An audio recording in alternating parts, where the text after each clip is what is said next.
জামাই আবার তোর কি করলো? ও ভুলে গেছেন তাই না? কারেন্ট বিলের টাকাটা কে দেব? হায় রে আল্লাহ, যদি কারেন্ট বিলের টাকাটা এখন আমি সময় মতো না দিই তাহলে কারেন্ট চলে যাবো। আমার এসি নিজে তো এসির মধ্যে থাকে না, আমি থাকি, সেটা সহ্য হয় না। আরে দায়িত্ব বলে একটা কথা আছে, আপনার কি দায়িত্ব আছে? আপনার কোনো দায়িত্ব নাই। আপনার জামা কথা তো বাদই দিলাম, আর আমার তো দায়িত্ব বলে একটা কথা আছে। কারেন্ট বিল না দিলে আমি কি টাকাটা কেমনে দেবো নিজের কাছ থেকে? অসম্ভব, এটা আমি কখনোই পারবো না। শোন, কারেন্ট বিল নিয়ে না তোর এত চিন্তা করা লাগবো না। তোর কে কইছে এত চিন্তা করতে? আর এই যে আইয়া সারাক্ষণ চিল্লাস কেন? আমি কি তোরটা খাই তোরটা পড়ি? তোরে কি কইছি আমার জামাই কারেন্ট বিল দিব না? কারেন্ট বিল যখন সময় হইব তখন আমার জামাই কারেন্ট বিল দিয়া দিব। তুই এখন যা তো। চিল্লামো না? অবশ্যই চিল্লামো। ঠুস করে কারেন্ট চলে যাবে, তখন আমার এসি বন্ধ হয়ে যাবে, তখন হাওয়া আমি কোথায় পাবো? আপনার জামাই এসে আমাকে বাতাস দিবেন?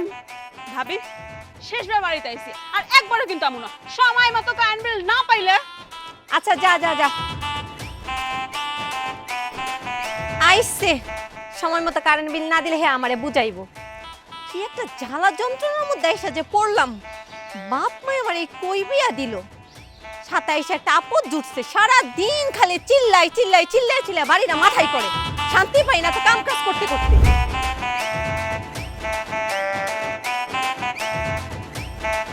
কি রে বাবু, তুই এখানে বসে বসে একা একা বাতাস খাচ্ছিস? হেই, আমার মাথা কিন্তু অনেক গরম আছে, চুপচাপ দাঁড়ায় থাকবি, একটা কথাও কবি না আমার লগে।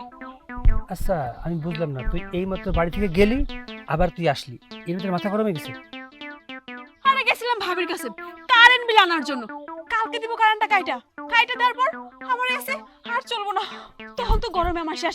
তার জামার কোনো খোঁজ খবর নাই, তার জামাইকে বাড়িতে দেখলাম না, কারেন্ট বিল আমাকে টাকাও দিল না। কারেন্ট কাইটা দিলে এই জন্য আমার মাথা গরম হয়ে আছে, কোনো কথা কবি না আমার লগে। আমি জানতাম বড় ভাবি বিদ্যুৎ বিল দিতে পারবো না। এই তুই কেমনে জানোস? না ওই যে বড় ভাইয়ের সাথে চা খেতে গেছিলাম তো, তাই বড় ভাবি বললো যে কাজ কাম নাই তো, তাই আর কি। বাবু তুই একটা কাম করতে পারতি, চাউল নিতে পারতি। চাউলের দাম কিন্তু 60 টাকা করে কেজি। বেকুব জানি কোথাকার, আমার ঘরে কি চাইলের অভাব পড়ছে যে ওর ঘর থেকে আমার চাইল আনতে হইব? অভাব পড়ে নাই, তারপরে আমি বললাম আর কি, টাকা তো সে দিতে পারবে না। বাবা বাবা, আমার ভাইয়ের মাথায় কত বুদ্ধি। ঠিক আছে বাবু, তোর আমি পাই না, আমি শুধু যাবো আর বিদ্যুৎ বিল নিয়ে চলে আসবো, তুই কিছু করে দেখ, ঠিক আছে? ভাই, দেখেছি বেশি আনিস। ভাবি, ও ভাবি, ভাবি কেমন আছেন? কেমন আর থাকবো? তোমার বোন যা শুরু করছে, এই বাড়িতে কি আমার দম ফালানোর সময় আছে?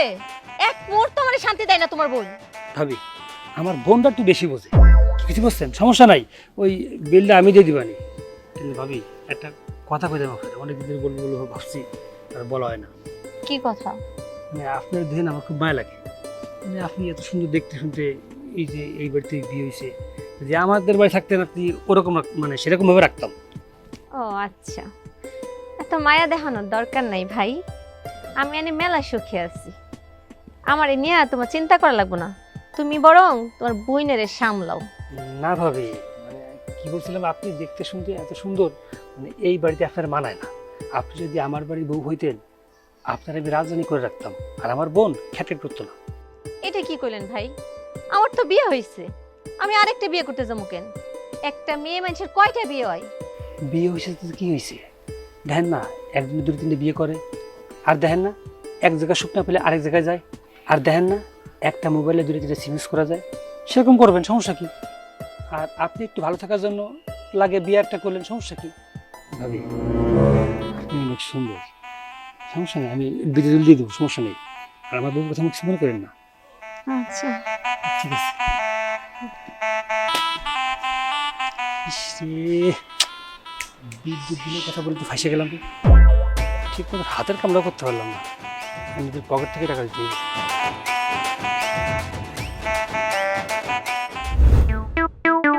দুলাভাই, দুলাভাই আপনি কই থাকেন সারাদিন? কত কি হয়েছে? এত অস্থির হয়েছে কেন? অস্থির হব না আমি, আমার বউ আজকে বড় ভাবে মারতে গেছিল, জান কিছু? কি? আমার বোরকে হাত কেন? কি কি কি কি কাহিনী কি আমাকে খুলে বলো। বউ গেছিল বিদ্যুৎ বিল আনতে, হ্যাঁ, উল্টে বড় ভাবে বেশি কথা শুনাইছে, গায়ে হাত তুলতে গেছিল আর কি, একটু দূর হাত তোলে নাই। কি বলো তুমি? এত কিছু হয়ে গেল আমার বাড়িতে, হ্যাঁ? না, এমনি চুপ করে থাকলে তো হইব না, কিছু একটা করতে হইব। দুলাভাই এর বিহিত যদি আপনি না করেন তাহলে কিন্তু আমি করবো। আপনার ভাই বউ বার্সেপ দেয়, আপনার খারাপ লাগতে পারে, আপনি কিছু না বলতে পারেন, কিন্তু সে তো আমার বোন। আমার বোনকে কিছু বললে আমি সেটা কথা বলবো না। আর আমার বোনটা যদি কিছু বলে, আপনি যদি বিচার না করেন, তাহলে কিন্তু আমার বোনটা নিয়ে আমি চলে যাবো। আরে তোমার কিছু করতে হইব না, আমার বোর গায়ে আমার ভাবি হাত দিছে, এর বিচার কি আমি করবো না? তোমার তাই মনে হয়? কারোর কিছু করতে হইব না, যা করার এখন আমিই করবো। আল্লাহই জানে ঝামেলাটা কি বড় কিছু না। বাবু, ও বাবু, বাবু, ঝামেলাটা কিন্তু বাইরে গেছে। ঝামেলা? কিসের ঝামেলা? আরে ঝামেলা হচ্ছে, আমি দুলাভাইরে বলছি যে বড় বাবু তোমার মারছে। এইটা তুই কি কাম করলি?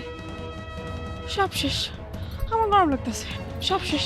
তোর দুলাভাই না জানি এখন কি কি করবো আল্লাহ জানে। বাবু, বিষয়টা মানে অন্যদিকে ঘুরে যেতে পারে। চলো সমাধান করতে হবে, তাড়াতাড়ি চলো। চল চল চল। আসো। তুমি কও তো, তোমার ছোট ভাইয়ের বউর কি কাজটা ঠিক হইছে? তোমার ছোট ভাইয়ের বউর যখন মন চায় তখনই আমার বাড়িতে এসে আমার শাসায় রেখা যায়। আজকে কি হয়েছে তুমি জানো? আমি কাম করতেছি, কথা নাই বার্তা নেই, ও আইয়া আমার লগে এমন ঝগড়া শুরু করে দিছে। তুমি নাকি কারেন্ট বিলে টাকা দাও না, কারেন্ট বিলের টাকার জন্য ওর কেন তো চিন্তা করা লাগবো? আরে দুইটা ঘরে তো একটাই লাইন চলে, ওরে এই কথাটা আমি বুঝে বের পারতেছি না।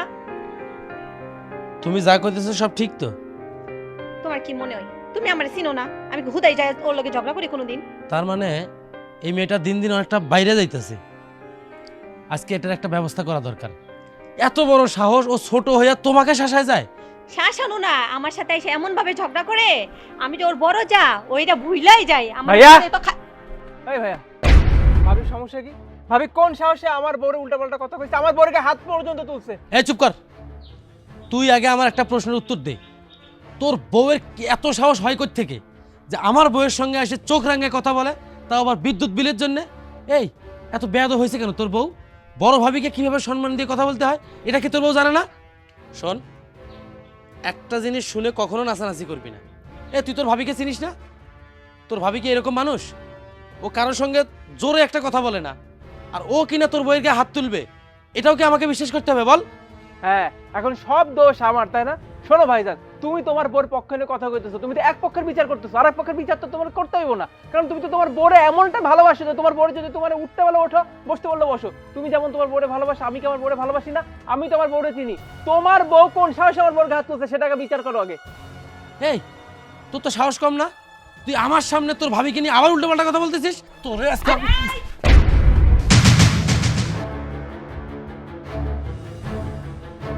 ভাইজান, আপনারা যে ঝামেলা শুরু করছেন সেটা আসল নাটের গুরু আমার ভাই। আমার ভাই আমার কাছে এসে কয় এক কথা, ভাবির কাছে এসে কয় এক কথা, আমার জামার কাছে কয় এক কথা, আপনার কাছে যাই কয় এক কথা। তাই ঝামেলা কেন হইব না? আমার ভাই যা যা কইছে আমি সব কিছুই বিশ্বাস করছি, কোনোদিন জানতে চাই নাই কোনটা সত্যি আর কোনটা মিথ্যা। কিন্তু এখন পরিষ্কার। আর তোরে কইতাছি, যদি এরপর থেকে আর কোনোদিন এসব কাজ করছিস না, তাহলে আমার থেকে খারাপ আর কে হইব না। আর হ্যাঁ, আজকের পর থেকে তুই আমার বাড়ির ত্রিসীমানায় আসবি না। এখন আমার চোখের সামনে থেকে বের হ, বের হ বলছি। দাঁড়াও, তোমার সাথে আমার কিছু কথা আছে, দাঁড়াও। শোনো, তোমাকে একটা কথা বলি। যখন কোনো সংসারে তৃতীয় কোনো ব্যক্তি প্রবেশ করে, ওই সংসারটা আর সংসার থাকে না, ওটা একটা গোরস্থানে পরিণত হয়। ওই সংসারে শান্তি বলতে কিচ্ছু থাকে না। এই দেখছো, তুমি যে কাজটা করছো সেটা কতটুকু ক্ষতি করছে আমাদের, এটা তুমি হয়তো বুঝতে পারো না, কিন্তু আমরা কিন্তু ঠিক বুঝতে পারছি। যে ভাই কখনো আমার চোখের দিকে তাকায় কথা বলতো না, সেই ভাই আজকে আমার চোখের দিকে তাকায় কথা বলছে, এবং এমনকি আমার গায়ে হাত তোলার জন্য এগিয়ে আসছে। ওর বড় ভাবি, যাকে সে মায়ের সম্মান দিত, তার সাথে বেয়াদবি করে। যাই হোক, তুমি যেহেতু তোমার ভুলটা বুঝতে পারছো, তোমাকে আমার কিছু বলার নেই। তুমি যদি নিজেকে সংশোধন করতে পারো তাহলে অনেক ভালো। আমার মনে হচ্ছে তুমি সংশোধন করতে পারবে। যদি নাই পারতে, তুমি তোমার বোনকে গিয়ে সত্যটা বলতে না। ঠিক আছে ভাই, তুমি থাকো আমাদের এখানেই, কিন্তু তোমার কাছে অনুরোধ, এই ভুলগুলো আর করো না। ঠিকই বলছো ভাই। আসলে ও আমার কাছে এসে যেমন করে কইলো, তাতে আমার মাথায় রক্ত উঠে গেছিল ভাইজান। আমি কেন, অন্য কোনো হাজবেন্ড থাকলে তার মাথায় একই ভাবে রাগ উঠতো ভাইজান। আর আমি ওর কথায় বিশ্বাস করে কিছুক্ষণ আগে তোমাকে হাত তুলতে চাইতেছিলাম। আমার অনেক পুরো ভুল হয়ে গেছে ভাইজান, আমি তো তোমার ছোট ভাই, মাফ করে দাও ভাইজান। ভাবি বড় হবে তোমার মায়ের সমতুল্য ভাই, মাফ করে দাও। আরে ভাই, তোমার কথায় আমি রাগ করবো কেন? তুমি তো আমার ছোট ভাইয়ের মতন। আর ছোট ভাই কি, তুমি তো আমার ভাই। আমার তো এই বাড়িতে তোমরা ছাড়া আপন কেউ নাই, কোনো ভাই নাই, মা নাই, বাপ নাই। এই বাড়িতে আইসি আর দেখো ভাই, যা হয়েছে হয়েছে। আশরাফুলের জন্য এত কিছু হয়েছে। আগে কি কখনো আমাদের মধ্যে কিছু হয়েছিল? এখন বাদ দাও, আমরা সবাই মিলামিশা থাকবো। আর শোনো, তোমার ভাইয়ের ব্যবসার উন্নতি হয়েছে, এখন থেকে তোমার আর এই সংসার চালাইতে হইব না। তোমার ভাইয়ের টাকাই পুরা সংসার চলবো। কি কও? তোমরা আর টেনশন করো না, এই কারেন্ট বিল এইগুলা নিয়ে তোমার গোড়া চিন্তা করা লাগবো না। আচ্ছা ভাইজান, আমরা তাহলে এখন আসি। আরে তোমরা কই যাইবা? আজকে আমার ঘরে খাইবা তোমরা সবাই। কি কও? হ্যাঁ, আজকে সবাই একসাথে খাই। যাক, কথাটা অবশ্য মন্দ বলো নাই, ঝগড়াঝাটি করতে করতে না অনেক ক্ষুধা লেগে গেছে, একদম পেট ভরে খাওয়া যাবে। কি কও? হ্যাঁ, ঠিক আছে। ভাবিলাম একসাথে রান্না ঠিক করব। আছে।